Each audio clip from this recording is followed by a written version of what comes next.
이 사고는 신호등이 없는 삼거리 교차로 인근에서 발생했습니다. 차량이 우회전하던 중 길을 건너던 보행자를 제대로 발견하지 못했고 그 보행자는 차량의 충격을 받아 넘어졌습니다.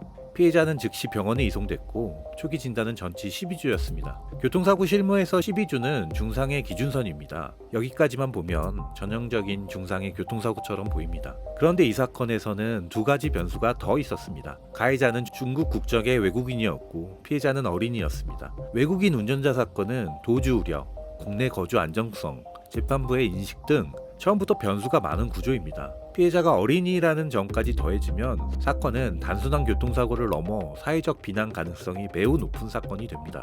형사합의를 준비하면서 가장 먼저 확인한 건 운전자 보험이었습니다. 약관 구조는 아주 전형적이었습니다. 12대 중대과실사고, 진단주수에 따라 형사합의금이 달라지는 구조. 그런데 합의를 준비하는 과정에서 하나의 사실이 분명해집니다. 피해 어린이의 치료가 아직 끝나지 않았다는 겁니다. 전치 12주 진단 이후에도 20주가 훨씬 넘도록 치료가 계속되고 있었습니다.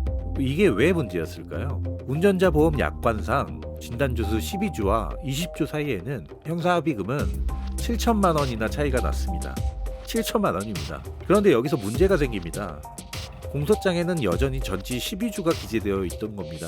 검사는 경찰 단계에서 작성된 기록을 바탕으로 공소장을 작성했고 그 이후의 치료 경과는 반영되지 않은 상태였습니다.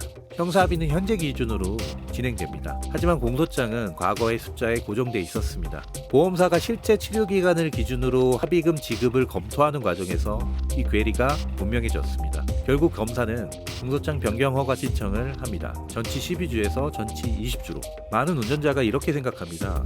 형사합의를 하면 사건이 가벼워지지 않나요? 이 사건은 정반대였습니다. 형사합의를 진행하는 과정에서 사건의 실체가 더 정확해졌고 공소장은 오히려 무거워졌습니다.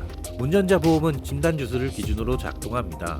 그 과정에서 실제 치료 경과가 확인되고 상해의 실제 무게가 드러나고 형사 책임의 범위가 점점 선명해졌습니다. 그래서 운전자 보험과 진단주수의 관계는 단순한 참고사항이 아닙니다. 진단주수 하나가 형사 합의금뿐만 아니라 공소 유지와 양형 판단까지 모두 연결됩니다. 이 사건에서 보험은 형사 책임을 키운 게 아닙니다. 보험을 통해 사건의 실체가 더 정확하게 드러난 거죠.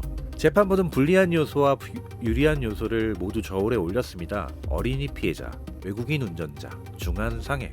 반면 형사합의가 이루어졌고 보험을 통한 보상이 완료되었으며 가해자의 반성도 확인됐습니다. 결론은 실형이 아닌 집행유예와 사회봉사였습니다.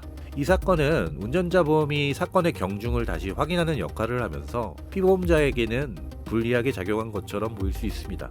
실제로 전치 12주였던 사건은 전치 20주로 재확인됐고 형사 리스크는 분명 커졌습니다. 하지만 시선을 피해자 쪽으로 돌리면 이 사건은 전혀 다르게 보입니다. 운전자 보험을 통해 피해자 어린이는 기존보다 7천만 원 더 많은 보상을 받을 수 있었습니다.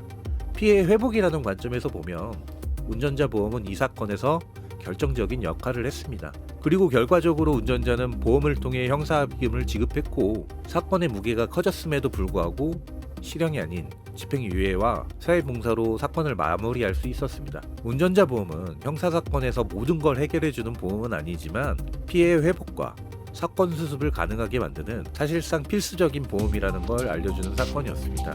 감사합니다. 자, 오늘도 안전운전 하시고요. 혹시 사고가 발생한다면 본모법인 LKS 이기루 변호사 잊지 마시고요. 구독, 좋아요, 알림 설정 꼭